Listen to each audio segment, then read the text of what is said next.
Okay guys, make sure to like, comment, and subscribe. Now, fasten your seatbelts. Here we go. Alright guys, you're here, I'm here, let's go. It is Thursday, February 27th, and it is 9:49 p.m. I've just uploaded one video, so this is the second video, and we're going to be touching on the news, so let's jump in.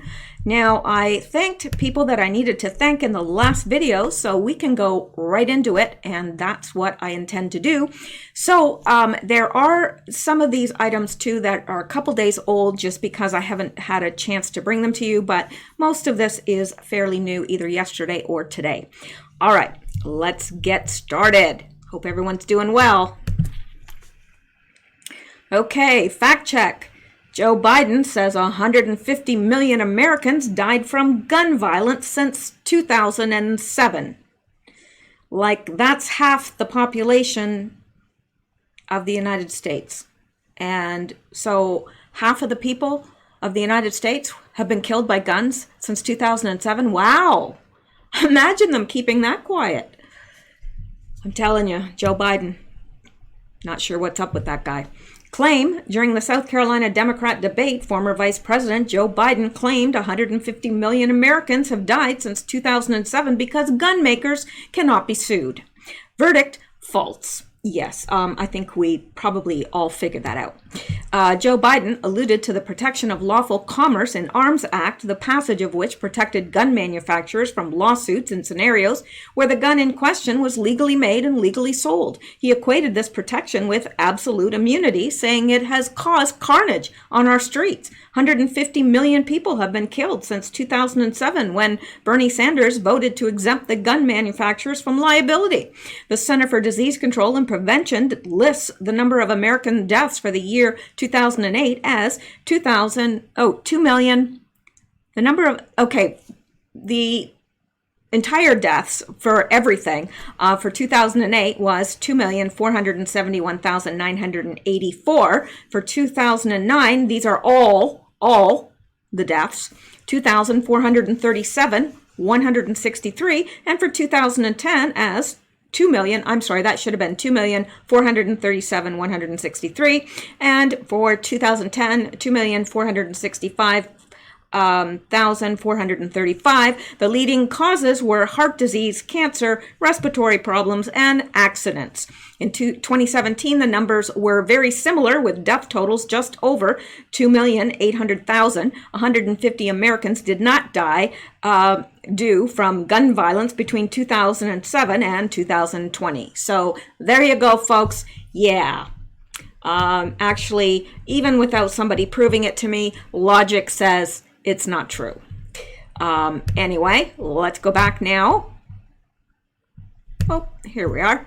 Let's look at this. Can't remember what this is. Must be something good, though. Has to be. All right, the most important part of that paragraph and what the New York Times admitted to in their Saturday night article is that intelligence officials never said that Putin was working to help President Trump get re-elected. The Democrats lied about it. Oh, I'm shocked. Could you imagine them lying? If their mouth is open, they're probably lying. Democratic lawmakers misrepresenting intelligence and leaking it to the New York Times seems like a pretty big story to me. Yeah, it's a pretty big story. Intelligence officials say that was an overstatement fueled, they believe, by a misinterpretation from some Democratic lawmakers on the committee. Two intelligence officials told NBC News this week that Pearson did not tell lawmakers that intelligence showed Russia was actively working to help the president's re-election campaign. And of course they didn't say that, because they weren't. Russia wasn't helping to elect Donald Trump. It's fantasy, pure fantasy on the on the part of the Democrats, who I guess live in their own reality. I guess, you know, they feel comfortable in their own reality. Everybody knows them there. Anyway, let's go on now. We've more to get to. Lots more. Let's look at this. And this says, breaking, senior ABC correspondent David Wright reveals he is a socialist admits bosses spike news important to voters, says ABC doesn't give Trump credit for what things he does do. Well, tell us something that we don't know. Now, let's listen to this. Bosses don't see an upside in doing... You consider yourself a Democrat socialist? Yeah.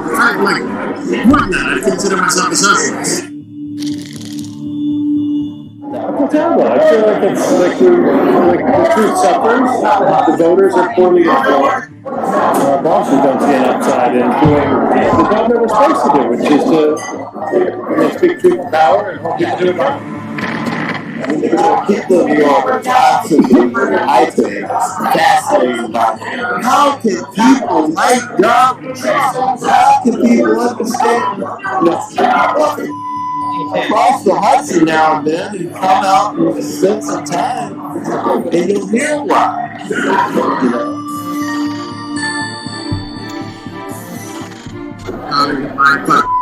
Kobe Bryant and said that all of his daughters died in the helicopter crash. That was it. He just fucked up and got bad information and reported bad information and has paid the price for it. He got suspended. But,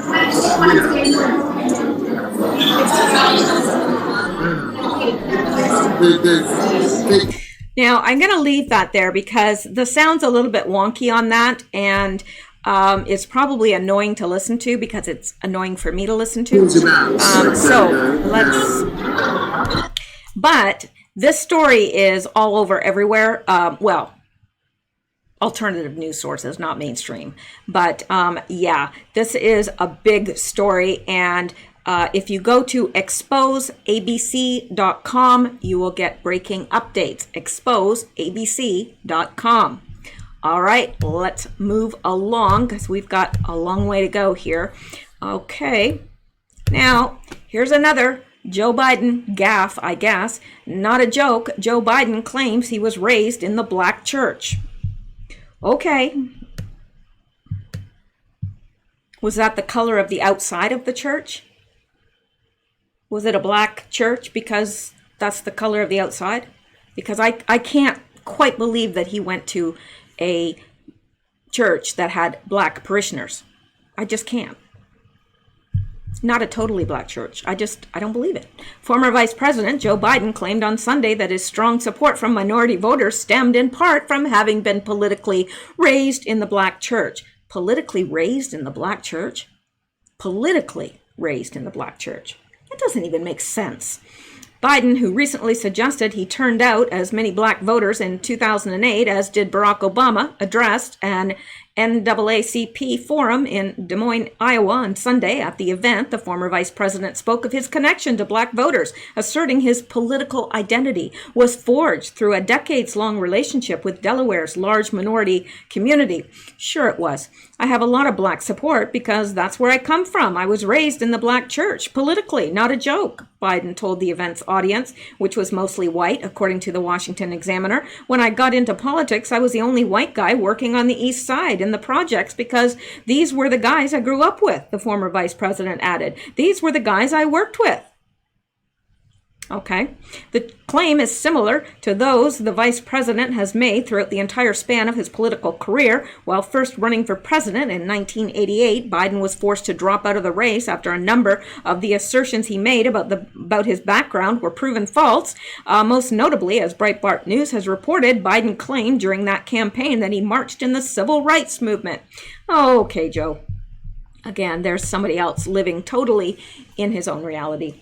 As Matt Flegenheimer of the New York Times pointed out, however, the candidate had, in fact, never marched. More than once, advisors had gently reminded Mr. Biden of the problem with his formulation. He had not actually marched during the civil rights movement, Flegenheimer wrote, and more than once, Mr. Biden assured them he understood and kept telling the story anyway. Even though such claims were debunked and there is little evidence Biden took part in any civil rights demonstrations after high school, the former vice president has continued to exaggerate his role within the movement as he seeks the 2020 Democrat nomination. I never thought, coming out of the civil rights movement, that I'd see people walking out in the fields carrying torches, Biden said at South Carolina's Limestone College in August 2019 when accusing the Trump administration of emboldening racists. Ooh, I don't know what's up with this guy, but he's got a problem telling the truth. A big problem. All right, now let's go back to this and let's look at this.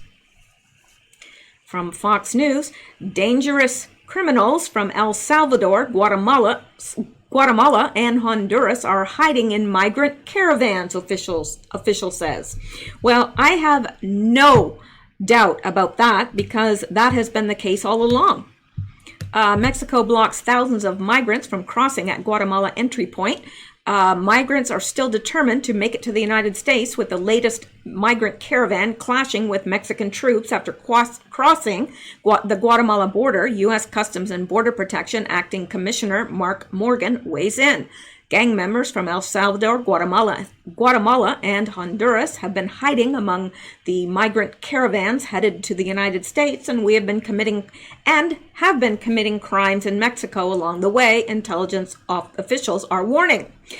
Giselle Perez Artiga, an El Salvador-based representative of the multinational Joint Border Intelligence Group, which the U.S. State Department says includes American personnel, made the assertion during an ongoing security conference in Mexico City. According to the El Universal newspaper, we have collaboration agreements with the U.S., Guatemala, and Honduras, and it has been possible to identify these people at the border. They camouflage themselves among the victims of human trafficking, the migrants, for they can continue committing crime in the United States and now in Mexico, the newspaper quoted her as saying. Well, this has been the case all along, so I don't know that there's anything new here. It says 25 MS-13 gang members deported from migrant caravan in Mexico.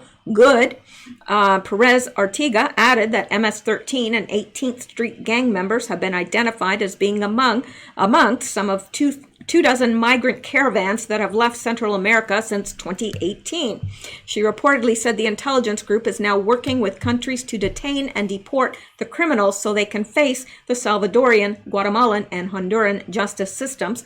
Jose Antonio Almerdares Rivas, a Salvadorian lawmaker who also spoke at the same conference, offered an apology to Mexico for the behavior of some of the migrants in the caravans. I apologize to our Mexican brothers because the migrants in those large numbers that left El Salvador caused you and continue to cause problems for you here, El Universal quoted him as saying.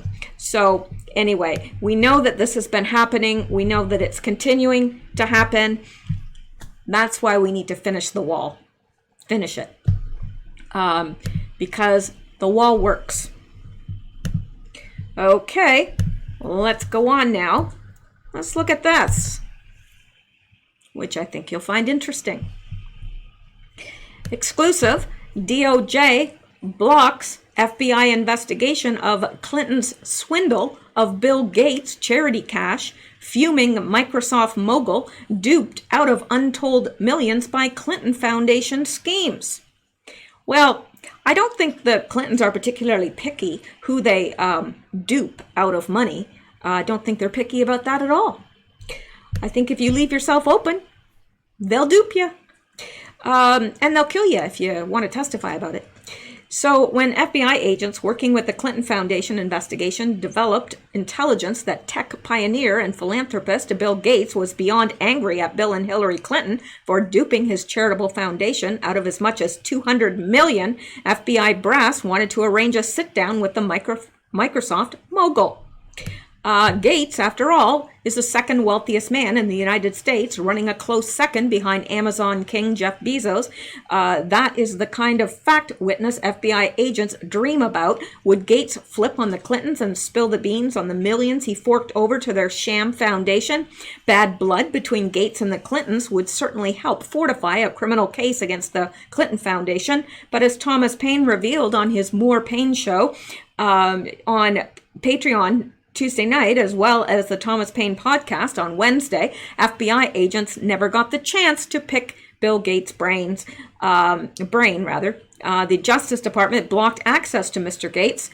Just how much of the Bill and Melinda Gates Foundation charity cash did the Clintons squander for personal use and luxuries instead of charitable causes? That's a number the FBI was never truly allowed to develop. The criminal case has since been spiked by Attorney General William Barr. It appears Barr's Justice Department, too, was responsible for blocking the FBI from allowing Gates to talk about his reported problems with the Clinton charities. Gates, both directly through his charity foundation and through other charitable proxies he is linked to, provided the Clintons with well over $200 million, perhaps much more. The Clinton Foundation financials detail the Bill and Melinda Gates Foundation has donated greater than $25 million to the Clintons' charity, though no exact figure was provided. The Clinton Foundation lists contributors by money tiers, and greater than $25 million is the top category, which the Gates charity is listed. However, another top-tier contributor is Unitaid, a charity where the Gates have pumped over $150 million into, which then turned around and donated greater than $25 million back to the Clinton Foundation. Similar arrangements tied to the Clintons with other global Gates-backed charities likewise exist, netting untold millions in revenue for the Clintons. Officially, at least, as far as the Clintons' IRS dealings detail, Gates directly donated at least $200 million to the Clinton Foundation and Clinton Health Access Initiative through the 31st of December 2018. Well, you know, I would call that money laundering. And, you know, who knows if the Clintons duped him out of it or he was just laundering money through them. I don't know.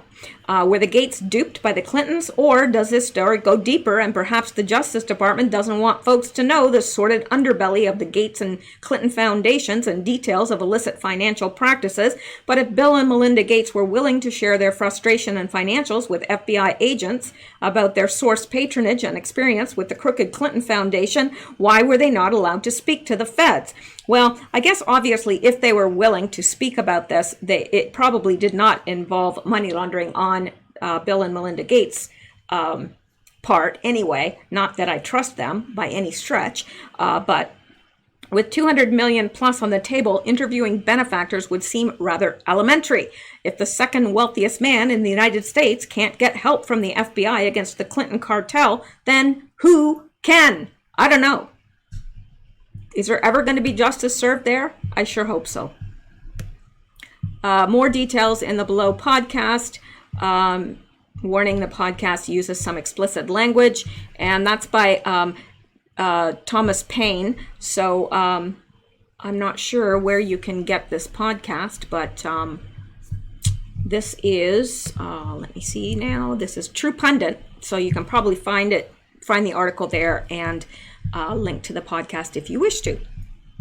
Alrighty, let's go on now. And this from Donald Trump Jr. I love this. Paul Sperry said, in an astounding lack of self-awareness, Bloomberg tonight in a CNN town hall actually boasted that he makes an effort to shake bellhops' hands in New York City so they can go home and tell their families they know someone important. Wow, what an insult to the bellhops. Oh, he shakes their hands so they can go home and tell people that they know someone important.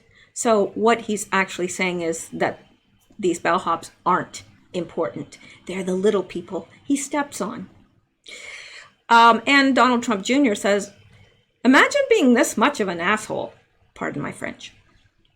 Yeah, I can't imagine being that much of you know, a hole in the ass. I can't. All right. Let's look at this. We got some doozies here tonight. All right. This is important. Very important. Hang on here. Okay. Walnut Creek arrest reveals secret world of child sex trafficking, girls as young as 9 allegedly being bought and sold in the Bay Area. Oral surgeon investigated for sex tourism had dozens of hidden camera devices, thousands of child porn images, police say.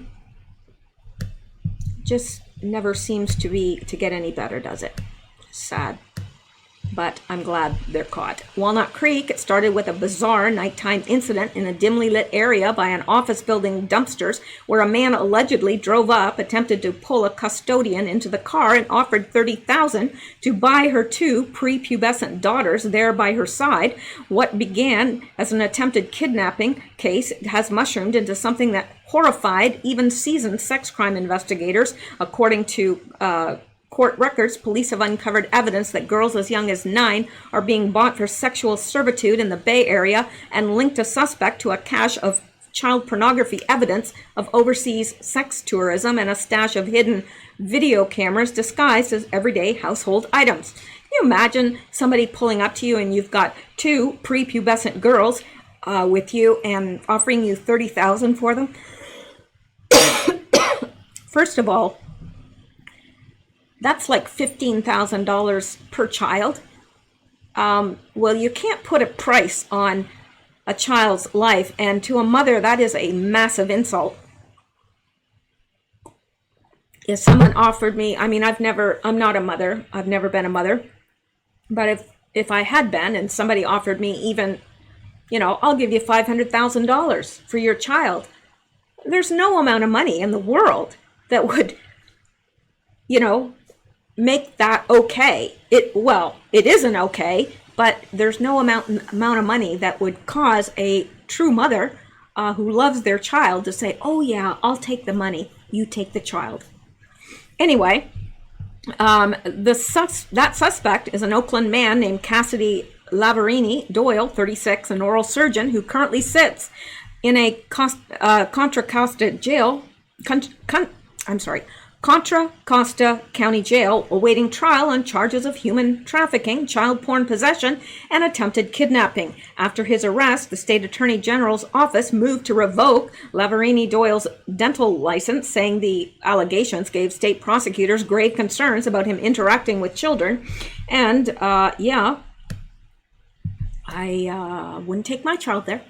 Over the years, Lavarini Doyle had offices in Dublin, Oakland, and Pinole, but he was also known to practice while traveling. Authorities said a state registry of dentists indicate he completed his residency a decade ago at Yale University School of Medicine. Lavarini Doyle treated children through his job and was licensed by the state to use anesthesia. Authorities say they are still investigating the possibility that he molested patients, but no molestation charges have been filed thus far. The investigation started December 6 at an office complex located at 165 Lennon Lane in Walnut Creek. That evening, Lavarini Doyle went to visit his accountant and explained he was tens of thousands of dollars in debt and that he owed money to bad people, according to police. Due to the late hour, the office building was almost abandoned. Among the handful of people present was a young woman known in court records only as Jane Doe 1, who worked as a custodian there. She was cleaning the building and had her 2 daughters, both younger than 12, alongside her. The woman was emptying a trash bag into dumpsters behind the building when Lavarini Doyle allegedly pulled up, hopped out of his car, and attempted to pull her inside. When she resisted, he offered her $30,000 to buy her 2 daughters. He said he wanted to take them that night and that he'd return them with the money. That he'd return later. Okay, I'm sorry. He said he wanted to take them that night and that he'd return later with the money, according to police testimony. The girls told police he asked them, "Do you want me to be your dad?" But before the situation progressed, another employee exited the building. Lavarini Doyle got back in his car but continued to circle the building and was still in the parking lot when police arrived. Lavarini Doyle was briefly detained and released that evening. The following morning, he reportedly booked a $7,000 flight to Cambodia. He returned on December 11th and was immediately arrested by Homeland Security agents, police said. By this time, a team of federal and state authorities, including Walnut Creek Police, the FBI, the DHS, and Contra Costa District Attorney, was investigating Lavarini Doyle. In mid-December, they served search warrants at his Oakland house, discovering dozens of secret recording devices, according to court records. We found plastic coat hooks that had hidden cameras. We found pictures with frames with hidden cameras in them. We found key fobs that had hidden cameras, recording devices in them. Walnut Creek official Thomas Brown testified at Lavarini Doyle's January preliminary hearing, according to court records. We found notebooks that had hidden camera recording devices in them. We found what appeared to be compact mirrors or makeup mirrors that had hidden camera and recording devices in them. Found what appeared to be an alarm clock that had what appeared to be a hidden camera and recording device in it, among other stuff. They also found more than 100 videos of child pornography, including one that depicted Lavarini Doyle raping a prepubescent girl. The video referenced the girl as being 10 years old, but her identity is still unknown, police said. Investigators are still going through the videos to identify victims. Another box in Lavarini Doyle's garage had hypodermic needles, formula bottles for infants, plastic zip ties, and a meat cleaver. Brown testified. When authorities interviewed Lavarini Doyle's wife, she told them that over the course of their marriage, he'd turned increasingly to pornography and that discussing it with him only made the problem worse. She said that during his December trip to Cambodia, he'd told her that he was really going to drug rehab. A search of Lavarini Doyle's phone revealed he downloaded children's songs during the flight, according to police testimony. On Lavarini Doyle's phone, police reportedly found files that included a Cambodia sex guide for single men, as well as evidence that he had bought roughly $35,000 in gold on a trip to Cambodia. There was also receipts for transactions involving 10-year-old girls, according to police testimony. Investigators found evidence that Lavarini Doyle was arranging to have prepubescent girls delivered to him in the Bay Area, police said. Whew, I gotta breathe there. Emails in Lavarini Doyle's phone, according to investigators, referred to all but done deal that called for the delivery of a girl. Lavarini Doyle responded by setting up an October meeting in Tracy, agreeing to give the girl back 2 weeks later. On another occasion, Lavarini Doyle discussed renting a home in Berkeley and inquired with a child sex trafficking service if two girls could come over at the same time, police said. Police said on other texts, Lavarini Doyle made specific physical demands about girls he wanted sent to him and said he wanted to make sure no law enforcement caught on to what was going on. Well, naturally not. Unbelievable. I bet we're not finished hearing about that. All right, let's go back now. All right, now this from Donald J. Trump. Another misinformation campaign is being launched by Democrats in Congress saying that Russia prefers me to any of the do-nothing Democrat candidates who still have been unable to, after 2 weeks, count their votes in Iowa. Hoax number 7. Yeah, don't you think the Russians would probably prefer someone like Bernie, who's a socialist? I'm just saying. That's what makes sense to me. All right, and Mark Dice, Elizabeth Warren is doing Bernie's dirty work going after Bloomberg because she doesn't have a chance to win the nomination, so she's hoping to get picked as Bolshevik Bernie's running mate. I do not doubt that at all, and Gur Graphics Cartoon said spot on. I agree, spot on. All right. I'm out of breath for some reason. Probably reading too fast. Hillary Clinton took more cash from Harvey Weinstein than any other Democrat. So how do you like that? She's not particular. She doesn't care who the money comes from. Washington, Hillary Clinton raked in more cash from convicted rapist Harvey Weinstein than any other politician, despite brushing off his donation by claiming he gave money to every Democrat. Federal Election Commission filings show the disgraced movie mogul bundled $1.4 million for Clinton during her presidential bid in 2016 and handed her another $73,390 dating back to her 1999 New York Senate run. On Tuesday, the former First Lady defended her long relationship with the sex creep, quickly deflecting scrutiny from reporters by noting that Weinstein also raised funds for Barack Obama, John Kerry, and Al Gore during their presidential bids. He contributed to every Democrat's campaign, Clinton said at a screening of her new film, Hillary, at the Berlin Film Festival on Tuesday, one day after Weinstein, 67, was found guilty on rape charges. He contributed to Barack Obama's campaign and John Kerry's campaign and Al Gore's campaign and everybody's campaign, Clinton added. The Miramax founder raised $712,100 for Obama, but only bundled $679,000 for his 2012 re-election bid, half of what he raised for Clinton, the FEC data shows. According to the Center for Responsive Politics, bundlers are people with friends in high places who, after bumping against personal contribution limits, turn to those friends, associates, and, well, anyone who's willing to give and deliver the checks to the candidate. The generous donor also made five-figure contributions to Democratic lawmakers such as Senator Kirsten Gillibrand, who replaced Clinton as a junior senator for New York, and Chuck Schumer, Cory Booker of New Jersey, Richard Blumenthal of Connecticut, and Patrick Leahy of Vermont. Booker pocketed $17,800, Schumer $14,200, Gillibrand $11,000, Leahy, is that how you pronounce the name? I'm not sure. Anyway, $5,600 and Blumenthal $5,400. The Democratic National Committee also received $305,149 from Weinstein, dating back to 1994. In total, the disgraced movie producer contributed more than $2.3 million to Democratic coffers. Facing huge blowback after sexual assault allegations emerged against Weinstein in 2017, Democrats vowed to repay the contributions to women's charities.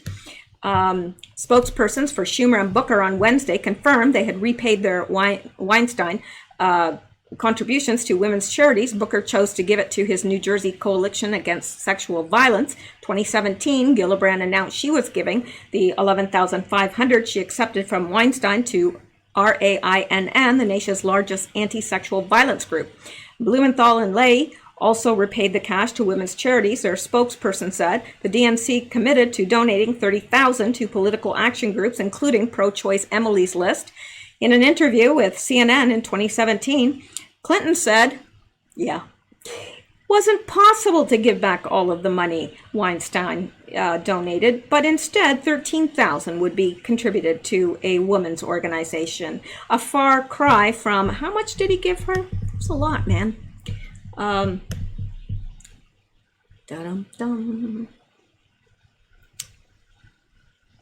So 73,000 and 1.4 million. So she's going to pay back 30,000.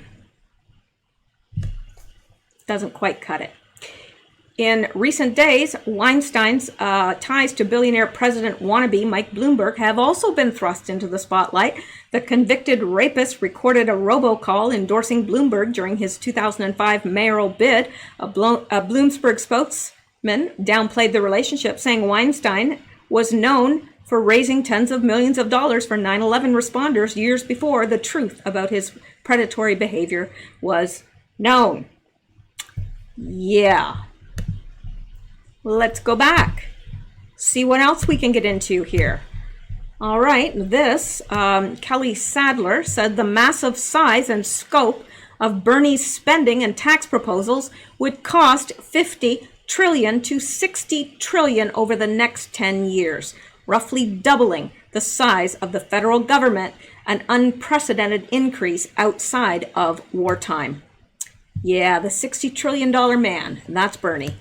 Well, he's never worked a day in his life, so he doesn't know the value of working for a dollar and how hard it is to earn a decent living. He doesn't know. He has no idea. Okay.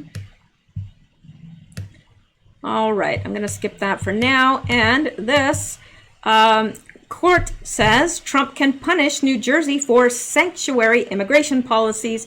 The Trump administration can withhold millions of dollars in law enforcement grants to force states to cooperate with U.S. immigration. I think that's good. And 2A Now says, haha, Democrats try to make sanctuary New Jersey unsafe. No more. Check out, court says Trump can punish New Jersey for sanctuary immigration policies. That's good news to me. All right. And I'm going to come down here. I'm going to skip a few things and probably bring them to you tomorrow. But this, by Paul Sperry, the investigating agent told McCabe they spent long nights and weekends working on this, trying to find out who amongst your ranks of trusted people would do something like that. And he kind of just looked down, kind of nodded and said, yeah, I'm sorry. That is McCabe. Andrew McCabe said he lied to FBI about Wall Street Journal leak. Former FBI Deputy Director Andrew McCabe apologized for lying to agents who spent weeks investigating the source of a leak to Wall Street Journal. Well, that's what they do. And this by Lady War Anon to Eric Holder. And this is a very interesting picture. And I happen to think this is a threat to the president. It's by Eric Holder. Does anyone think that if there was a consequential national security economic crisis, that this administration has the intellectual capacity and policy acumen to navigate the nation through it? The answer, frighteningly, is no. Now we have the CV and they have no idea. Now, who are these two people? This is President Kennedy and this is Bobby Kennedy. Both were assassinated, and just kind of interesting. And Lady War Anon said, I can decode your entire tweet. We know what you're planning. CV is C is Spanish for king. The assassination of JFK was codename the killing of the king. Trump, Bobby was Attorney General. Bar down via shooting from motel window. Other symbolism at right in picture. We know at Secret Service. So I do happen to think this is communicating. Now, I don't know what she's talking about. Other symbolism at right in picture. I don't know what she's talking about there, because all I see is that wallpaper. I don't know. Sitting on a bed. I don't know. But it's an interesting picture. And why would Eric Holder put that picture? Why would he? It doesn't make sense. In the context of what he's saying, it doesn't make sense. So I do believe that the deep state is trying to communicate something there. And I want to show you one more thing, that if this doesn't make you angry, then you're broken. Really. All right. Life news. Let's come down here. Canadian government may allow doctors to euthanize mentally disabled people. And what do they term mentally disabled? What if it's somebody that has schizophrenia? That's mental illness. Is that being mentally disabled? I don't know what their definition of this is, but it's horrifying.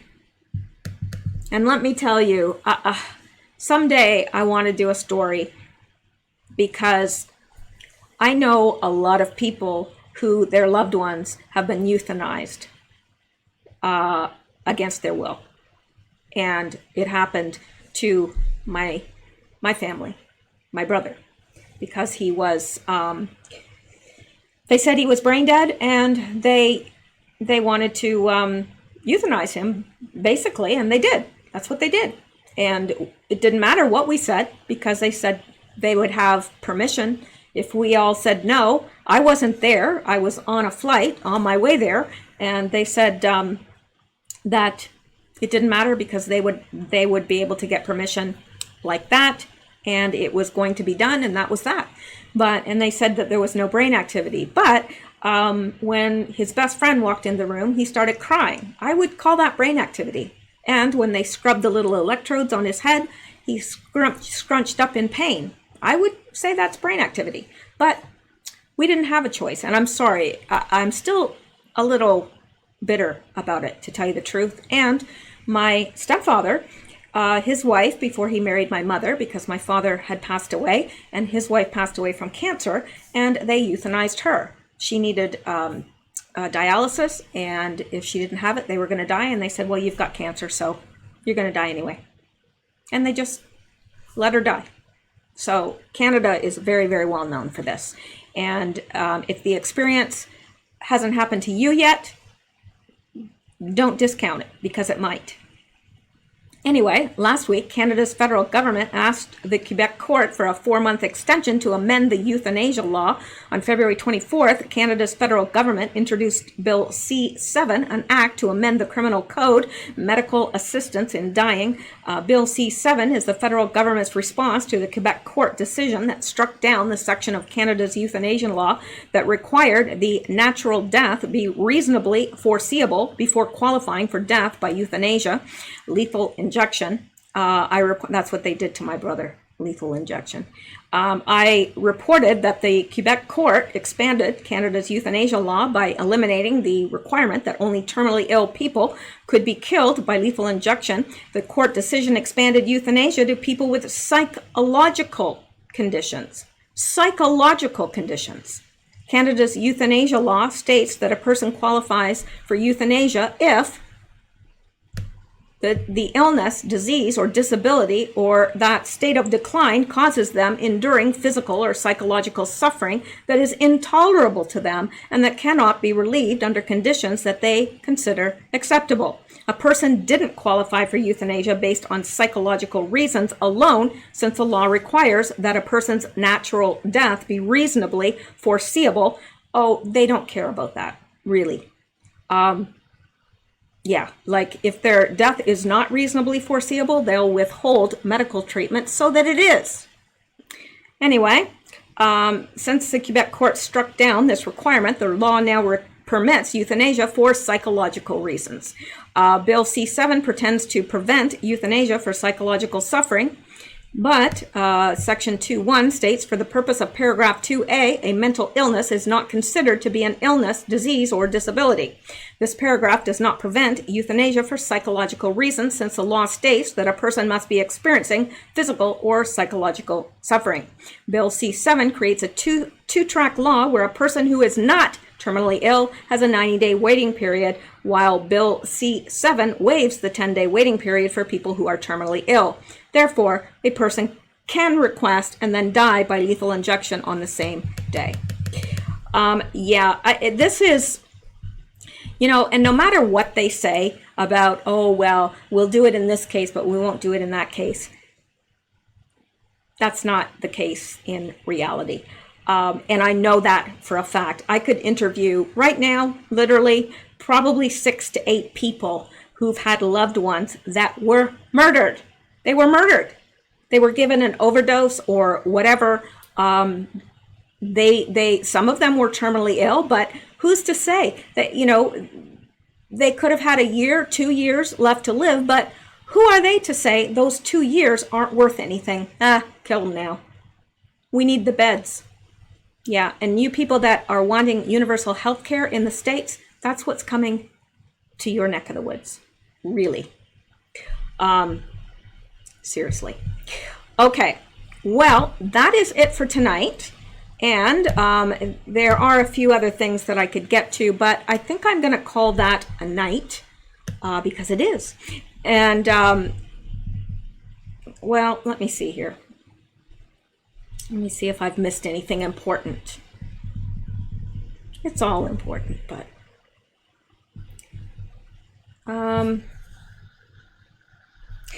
now this is news. Trump administration launches new unit to strip U.S. citizenship from foreign-born terrorists and criminals. I guess that would put Talib,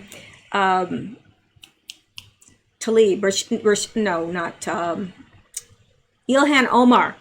That should put a little bit of fright into her, because she's a citizen, but not a natural born citizen, and she's a foreign born and, well, quite arguably a terrorist. She hangs out with him anyway. And I didn't look at this. I don't know what this is.